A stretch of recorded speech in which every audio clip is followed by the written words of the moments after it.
Welcome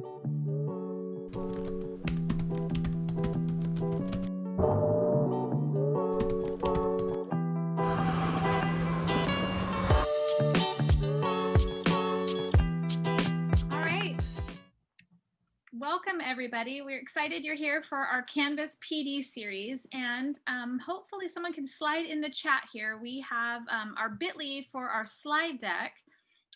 It's just right here, bit.ly/Canvas levels. And again, that is case specific. So make sure that the C and L are capitalized so that you can hop into this slide deck. And it's a large slide deck that we're using for all of our Canvas training this year. And all of this training is connected to the Canvas agreements that we've made it as a district to make sure that we are being consistent in our Canvas implementation for our students, especially during CDL. So they're seeing similar things on their end. So we're walking through all kinds of different things. The three of us are Chris Giles, I'm Carrie Coonert, and Nicole Carter, and we're all a part of the digital curriculum team. And Chris is actually our Canvas administrator, which is pretty impressive stuff, resume building stuff. So what we're going to do today is we are going to be talking about how to create Canvas assignments. So that is our focus for today. So we will be talking about that, and we are recording this session for people to watch on video later. And when we're finished with our presentation part, we'll just do a Q&A strictly about assignments. So at first, any questions that have to do with assignments. After we've exhausted those questions, then we're happy to just open it up to an open Q&A. We'll stop the recording and then we can just ask any old Canvas questions that you happen to have. This is part of a big series that we are doing, and we've broken up, like I said, the Canvas agreements, which are linked on slide 6 there for you, all the way from discovery level 1, which is what we're doing right now. We're in episode 5, creating assignments, and there are lots of other courses. We're doing level 2 right after this. So immediately after this at 2 o'clock, we will have how to use outcomes to create rubrics, and level 3 will be starting up in the new year. So all of it is being recorded for you so you can catch it at any point in time. For those of you who are here during the live session, we'll be putting in the chat the teacher source PDU, so you can go ahead and get your PD credits. And for those who are watching via video, we're going to put them together in a series at the end of this, so you can watch all of series 1 in an anytime course, and then you can get your credits for that at the very end. So we are going to hop into, let's see here, we're on creating assignments, which is slide 16. So we're hopping all the way down to slide 16, and this is the main slide that we will be using today. There are things linked there for you, and you'll notice in the bottom right-hand corner that this is where the video will go as soon as we're done. So you can scroll up to previous episodes and see the notes and see all the videos on each one of the pages. We're going to be talking today about assignments, and as we started planning for this, it starts pretty small, like, oh, we're just going to explain to them how to do an assignment. Like, that's really not that difficult of a task, right? And then the more you start talking about it, like the more complex, right? There's all kinds of nuances, like, well, you could do this, but they also could do this. But what if they did it this way? Then students would turn it in that way. And what about speed grader? And it just kind of, you end up going down a rabbit hole, as the expression is, of all these things that are involved in how to create what seems pretty simple as an assignment. And I'm going to walk us through in just a minute how to create a basic assignment. And I'm going to start that, and then I'm going to show you a slide that we use to kind of organize ourselves, our thinking a little bit. So I'm just going to pop up slide 15, and you look at this and you're like, what on earth is that? Well, that was our thinking. When you go to make an assignment, Chris did a really good job of just sharing some. You can really, as any assignment that you're going to give in the classroom, you really have to think it through, right? So you just pop in and create an assignment. It's okay. What is my goal, my learning target, my standard? What am I wanting them to achieve? What product are they going to be creating? In what format do I want them to turn it into me, right? All of those things have to be thought through. What kind of feedback am I going to be giving them on this assignment? Is this just a complete, incomplete? Is this something that has a rubric or a score attached to it? Am I going to receive a video? If so, how am I going to give them feedback? So just like you innately do in the classroom, same rules apply when you're creating something in Canvas. So we were starting to branch out, like, oh my gosh, once you hop into an assignment, you're given these 4 choices. Do you want to create an online assignment, which are all of these things? They can submit just a text entry to you, and there's more than just text entry in there. It's using the whole rich content editor, which I'll show you. They can submit a URL, so just a website address. So that's one way they could turn it into. They can do a media recording. So they could record a video or their voice. That's another option. Or they could upload a file to you. And all of those are considered an online submission. You also have the option to do an external tool. So external meaning that you go outside of Canvas and you are utilizing something else, right? Like maybe you're using the Google Cloud to force a copy, or Newsela or Cami or other options there. If we were in person with students, another option would be that they physically turn in a paper to you and you actually score that paper, but you do want to be able to put that grade into the gradebook in Canvas. So you still are entering that into Canvas. And then another option, which we kind of like, why would you choose this? Another option would be to do no submission at all. Like the kids don't actually turn anything in. So we're like, well, why would you create an assignment that they don't actually turn in? And we thought about it. It could be something like Dreambox or Reading Minutes or something you want them to do, but not necessarily something that they have to turn into you. But it does put this on their to-do list on their end. So maybe it's an organizational piece. It's nothing I want you to turn in, but I want you to be aware of it. So as we started thinking through all of that, we thought, oh, let's just chart that out just for, I helped my own knowledge and hopefully yours as well. So I'm going to hop into my Canvas course here and show you just how easy it is to create an assignment, a simple assignment, and then we'll talk more about more complex components of an assignment. So if I were going to be creating an assignment for my 4th grade class, the way I would do that is I would hop into the module because I want my units organized into nice chunks for me. You could also create it here in the assignment tab, but I would create it as part of the unit that I'm teaching. So I'd open up my little modules here. And I'm going to pretend it's a writing assignment that I'm going to be creating. And I have my whole big writing unit here. Just like with anything in Canvas, I'm going to use the plus sign. Oh, of course, it's catching up with me. Don't you hate it when you go too fast for the computer? All right, so I'm going to open that up again. And up here at the top, I'm going to touch the plus sign. And it's going to ask what I want to add to that specific module. And one of the options is assignment. It's actually the first one that pops up there. And I'm putting it in this module. It shows it for me.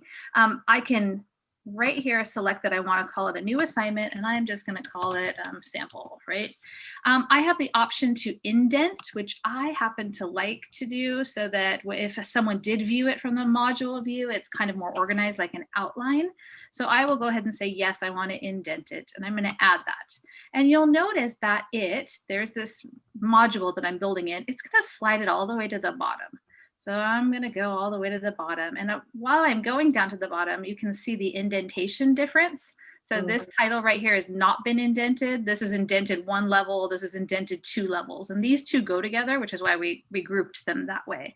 So you can see how indenting can help you to find something easier than maybe if they're all lined up. So it slides it all the way to the bottom here. So I have my sample, and I can tell that it's an assignment because it has this cute little icon with a pencil, like there's literally something that you're supposed to do versus a page, right, which is just information or a quiz or something. So they all have their own separate little icons. So once I click on that, then it's just the same rich content editor that you're used to using. So this is my pretty boring thing. If I click edit, then it gives me all the building tools that I'm used to using. It's thinking, and here it goes. It's like dramatic. I should have like a drum roll. It pulls up all of my different options here. So I get my normal text box, and then I can go in here and build the assignment, right? I'm going to give them the directions. I'm going to type it out beautifully. I could put in here, I could insert a video. Right? I could go up and add a video. I want to put a picture in there, right? I could record right in here a video of me telling the kids the directions. I could put a YouTube video. I want you to watch this video and then do this assignment, right? So I could build this beautifully. I could have pictures and images, and let's pretend, right? You're all using your best imagination skills that I have built this really spectacular assignment that has really clear directions. Nicole's going to go over some of the really good components of a good assignments, but simply, I build it right in here. I can do all of these little text editing things. I could bullet it, whatever. Then those options that I talked to you about. So you can determine whether or not it's going to be worth points and how many points this is going to be worth. You have options of whether you want it to be points, or maybe you just want it to be complete and incomplete. Just mark that the students did it.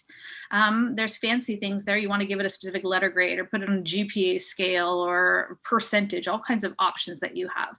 This is kind of a more complex thing, but you could put it as a part of an assignment grouping, all the things that go together. This is the submission type, that chart that I showed you at the beginning. So once I get in there, I need to determine what I want the kids to be able to do on their end. So if I say that it is going to be an online submission, then I have these options. So I mark, okay, I want the kids to have maybe one option. They're only going to have one option for how they return their work to me.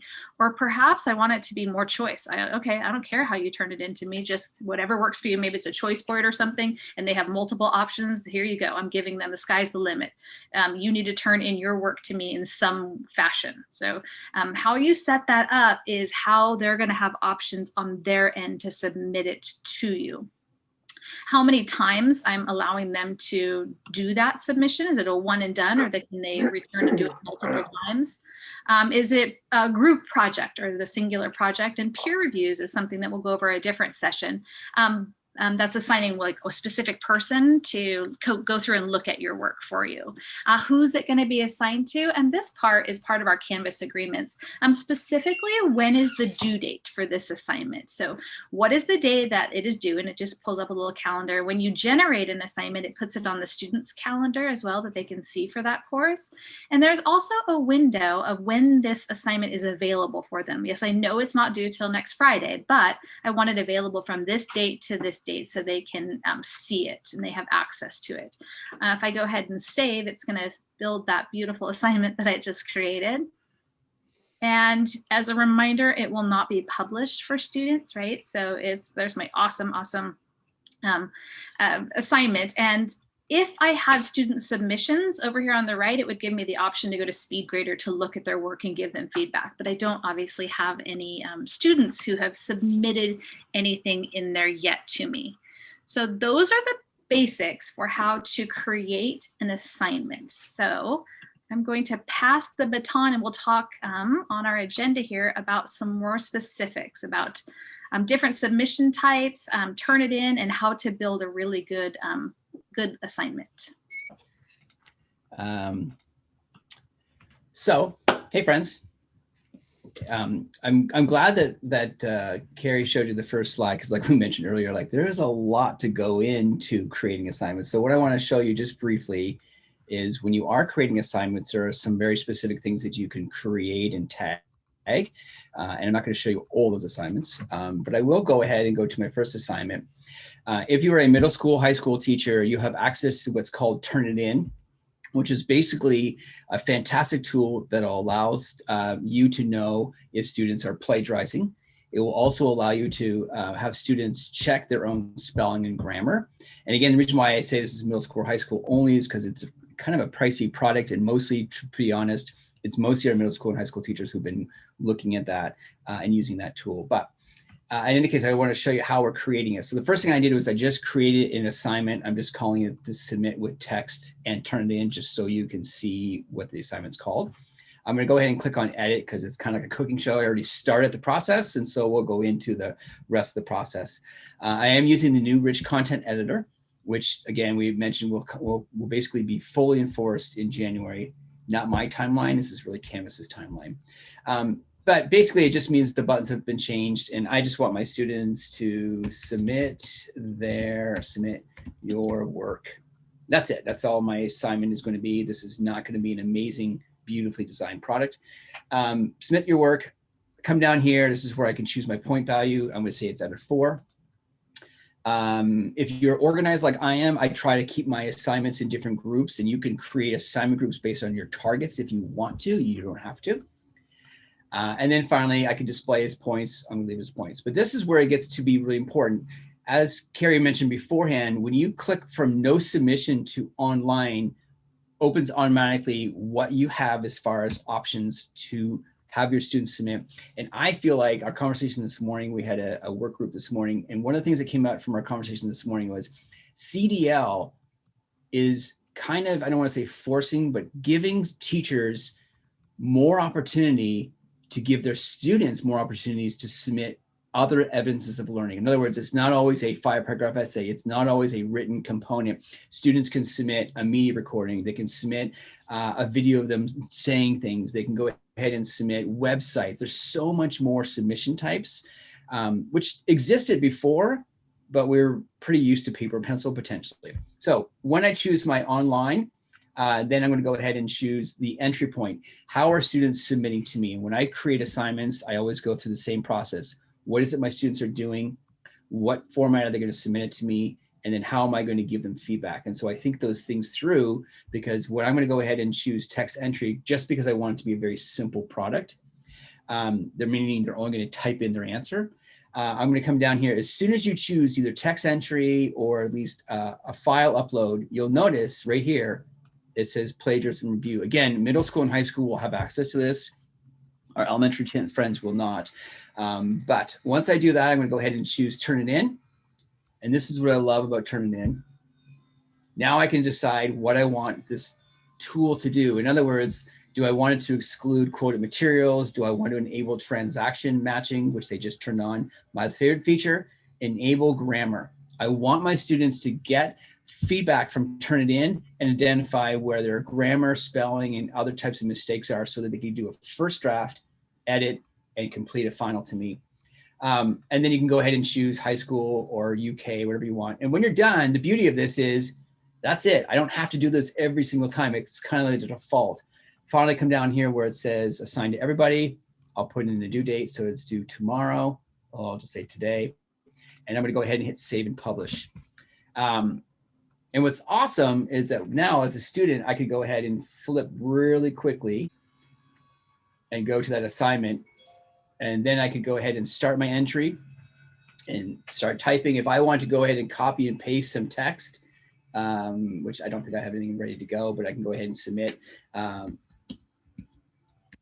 And then I can go ahead and submit. When I hit save, then I can go ahead and submit my work. I know it was not a really big, robust button, but the beauty of this is, I'm gonna go ahead and leave student view, is it will go ahead and go through SpeedGrader, and it will tell me as a teacher, what is the percent of plagiarism? And right now it says resubmit because I really didn't submit it very much, but it would give you a percentage of, did this student plagiarize a lot? And a student can even see the plagiarism review and even see their spelling and grammar or other mistakes that I want them to identify. I know one thing that I found really confusing to me was Google. Beautiful. That often we assign kids to do Google Docs or Google Slides or whatever, and that there are multiple ways for them to turn in a Google product to you.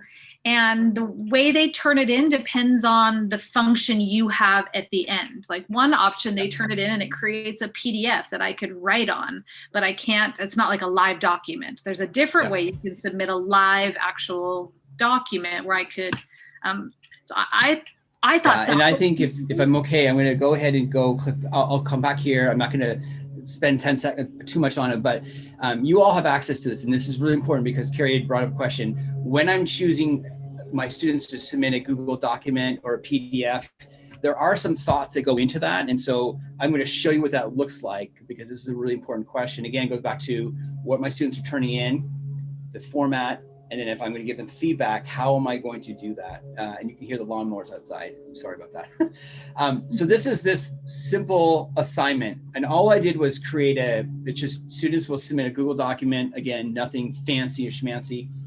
Just send me a Google document.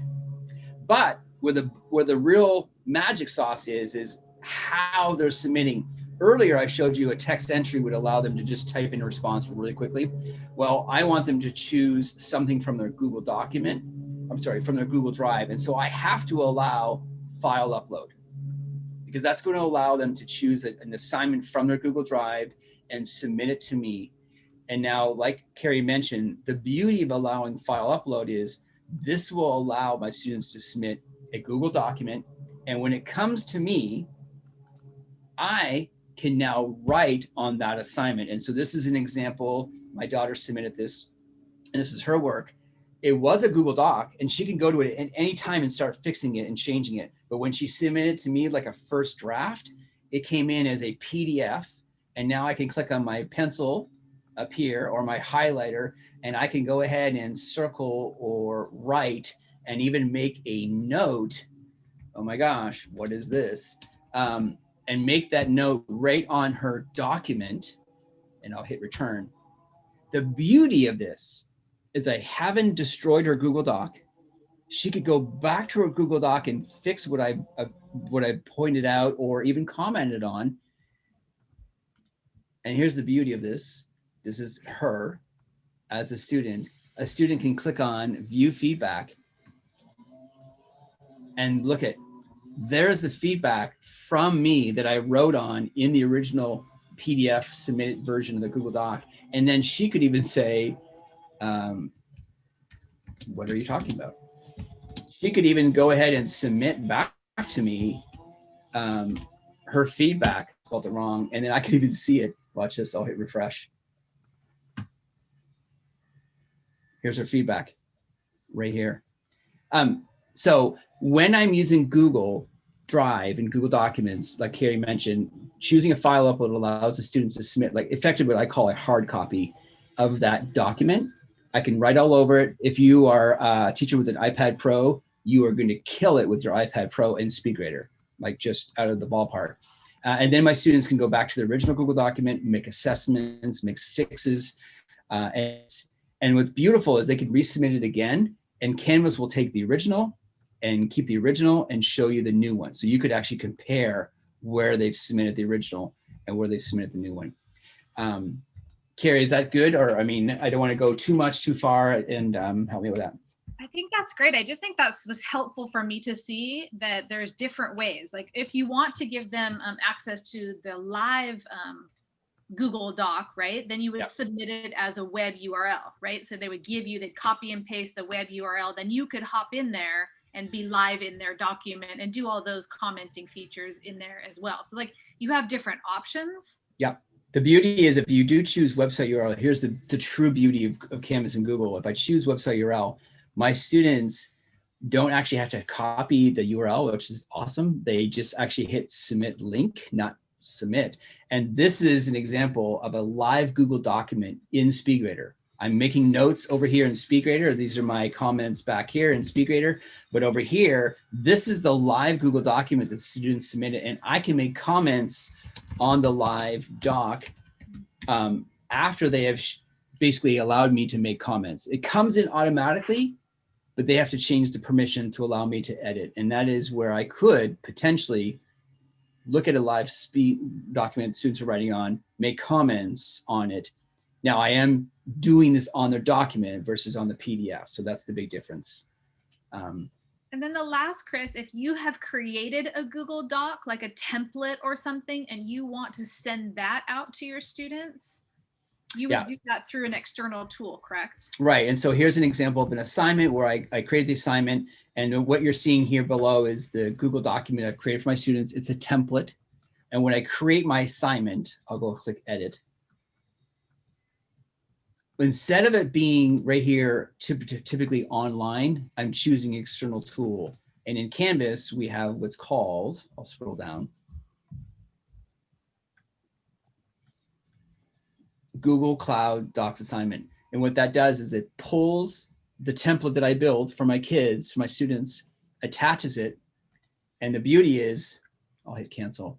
When they click on this assignment, if I was a student right now, this is my copy. So it forces a copy for them. It forces a copy. As a matter of fact, if I click on this link, it should open up to a new web page. This is now a new web page. The document, it's saved in my Google Drive. My students can write all over it and then come back here. I'm not showing you, I apologize, but right here, there'll be a submit button that can submit it. Perfect. That's a lot. That's where we kind of got crazy on creating that part. Like even if it's a Google product, there are multiple ways you could submit a Google product, and you have to think through what do I want them to turn into me designates what little button you're going to push for their options.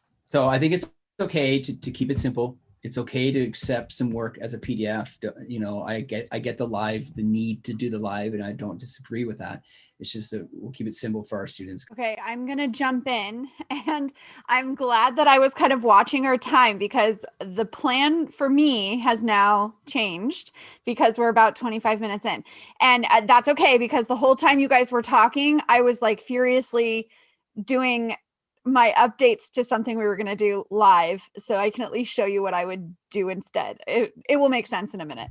So I wanted to talk a little bit about some of the components of a good assignment, and something we've been kind of working on, especially with our Trailblazers group, is creating a exemplar course. And we'll go ahead and drop in the bit.ly into the chat if someone can grab that for me. It's in our speaker notes section as well. So we set this as a public course, and you can go in and kind of see everything that's in there. You just can't interact with it as a student. But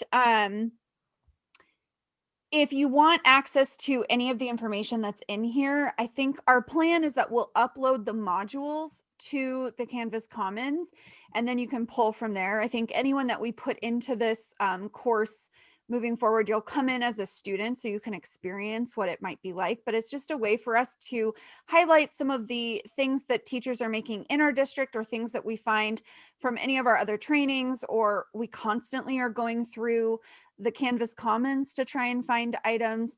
And that's something we kind of did for specifically to talk about assignments. So we pulled a few, and we wanted to just show you some of our ideas on why there's some good things or what we might change, that sort of stuff.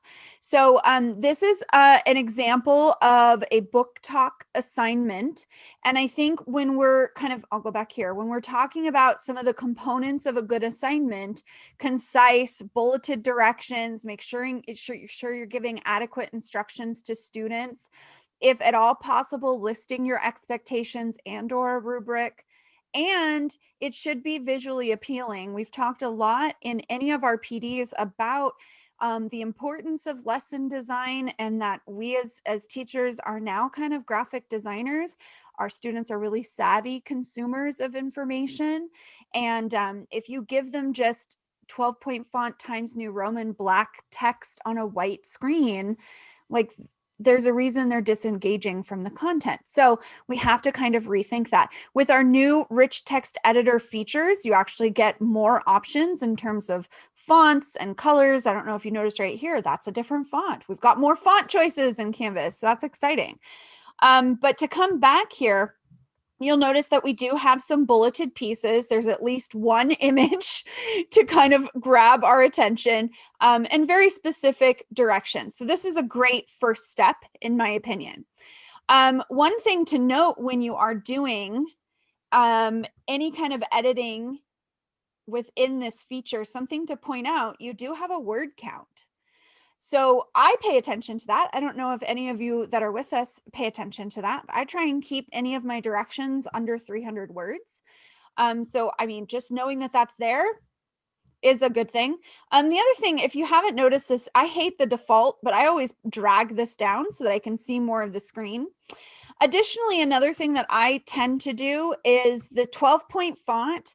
Our little ones are on screens that are actually fairly small. And so the 12-point font on a tiny little screen, it's not the best. So I always increase it. My default is actually 18-point font for any of my student directions. So there's a couple of things to keep in mind. So this is a great first start. There's some things here that I like to see.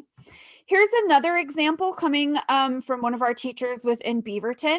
You'll notice some really great images, some flat lays that came from Instagram.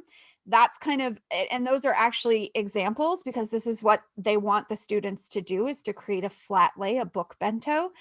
Lots of great bulleted instructions here, examples for them to see. And how do you submit? Oh, let me make a quick video for you, and I'll put it right here. I love this. I love that they took the time to show students how to submit and show them lots of examples. So this one is a discussion thread. I just will make that clear. It's a discussion thread instead of just an assignment, but the same principles apply. This is an assignment that is for an essay turn-in. Again, nice, quick directions for a student, and it does include a rubric. So we wanted to make sure we showed that the rubric is kind of helpful in terms of telling your students, setting them up for success. Here's another great assignment that comes from world languages.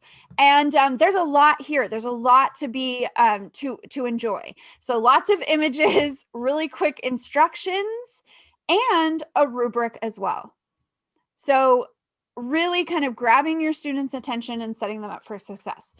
I'm just going to briefly touch on this because this was one while I was deep in the search of the Canvas Commons, looking for assignments, filtering it down to meet specific criterion. And one was, I think, most favorited or most downloaded. This one came up. And it was all about colonists of Instagram. Now, on my little soapbox, I like to talk about, going to where students are, TikTok, Instagram, whatever. Those are things that interest them. Some of our colleagues have talked about, Carrie's even talked about, her son, who's a 7th grader, had a teacher that created a slide deck that had some of the little Among Us cartoon characters on the slide deck. The content was not even about Among Us. They weren't doing anything with Among Us. It was just the characters. And her son got really excited about that. So I think anytime we can bring in pop culture, things that our kids care about, in this instance, this was saying, hey, what if we did an Instagram post from a colonist perspective for humanities?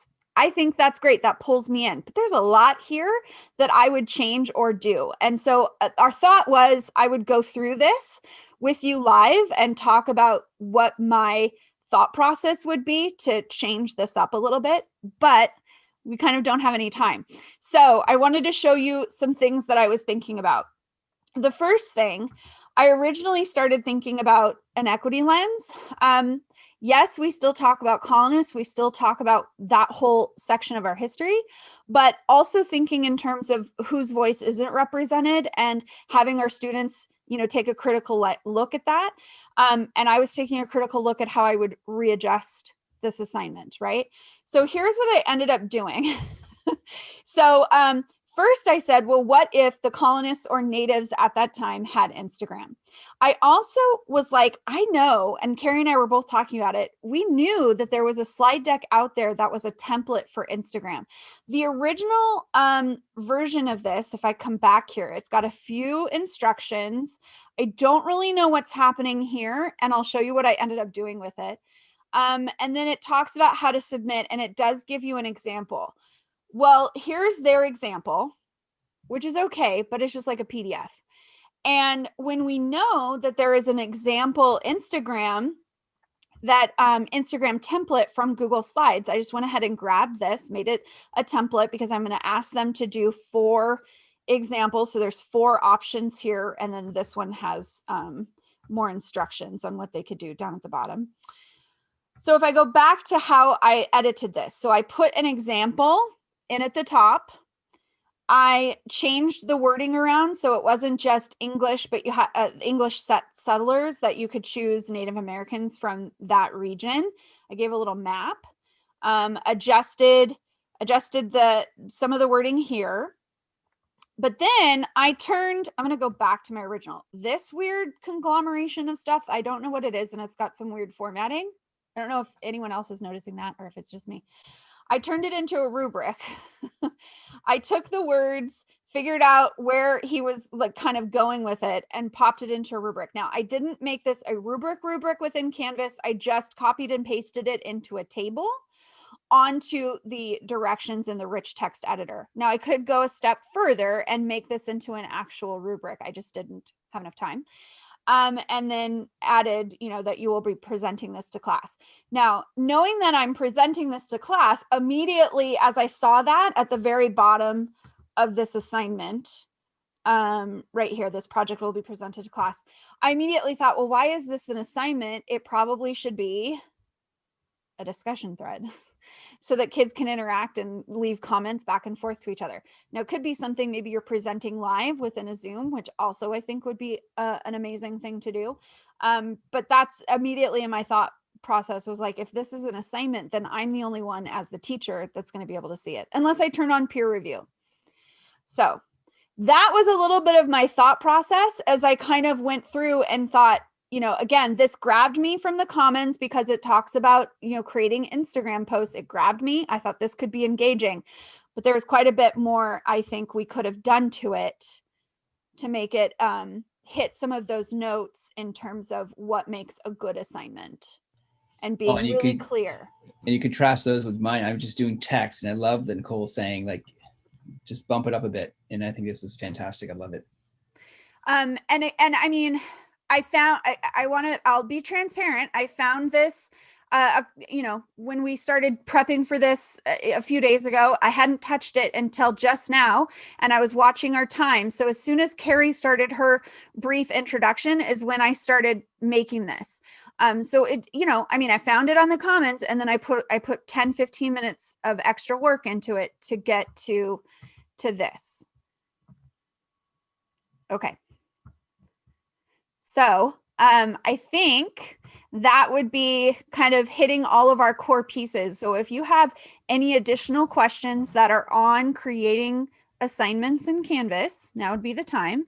Otherwise, we'll open up the rest of our time, which is about 10 minutes, for any other questions. Yeah. Well, the variety of tools, the fact that we can submit varieties of like assignments and not just go with the standard 5-paragraph essay is really fantastic. And I remember during grad school, all of my ELA buddies were just like, there's other ways to do it. It's like, cool, what are the formats for those other ways to submit your verification? You've learned things. And now I love this. Thank goodness this exists. Well, and last week we had Rebecca Larson from Sunset join us. And a couple of weeks ago, she did a big presentation at a big tech conference, all on, different ways to submit that aren't a 5-paragraph essay, whether that's blogs, whether that's doing Instagram or TikTok examples. She had some really great TikTok examples on how to turn, a research or even a personal narrative into TikTok installments, TikTok videos. Fantastic. Really, really great to see. And again, I think we're really talking right now about what we're noticing in the grades. A lot of Fs, and there's a discrepancy between our attendance rate and actual student turn-in. And so I think when we start to ask some of these questions, what do our assignments look like? We really want to talk too. We've been saying all along, less is more. Less is more, less is more, less is more. If we can pull back on some of the kind of rote, jumping through the hoops kind of assignments and do more fun, engaging projects, maybe long-term projects, where we're checking in with kids and helping them, but engaging them with, relevant content, I think we might see some of our turn-in go up. Well, and then to think about it, our middle school and high school teachers' friends had the opportunity to dabble for 5 years. Well, 4+ years in Canvas and to learn from me. I mean, I've gone to classrooms constantly in the past 4 years. Now it's different. We've got a lot of middle school and high school teachers who've never used Canvas, and now you have to learn it virtually, and their elementary friends, and that makes it really challenging. So please don't walk away today going, okay, I've been exposed to 17 different ways to do it. I should start all those. No, don't. Just start with simple. I mean, I'll tell you right now, Canvas discussions to me is still hands down the second most powerful tool in Canvas. And you can get engagement, assessment, all of that in one place. I know we didn't show discussions as an assignment, but it is technically an assignment. Yeah. So it is really, really interesting when we were looking at Chris's, admin dashboard and data. Assignments is still like the number one category of what teachers are using. And so, we have to ask ourselves, what do those assignments look like? Especially knowing, as we now know, as Carrie and I and Chris were just, I'm going to share my screen again, but as we were trying to break all of this down and make this crazy flow chart, like there's a lot you can do within assignments, but are we utilizing all of those things? Odds are probably not, because we haven't really thought about it from all of the different lenses and perspectives.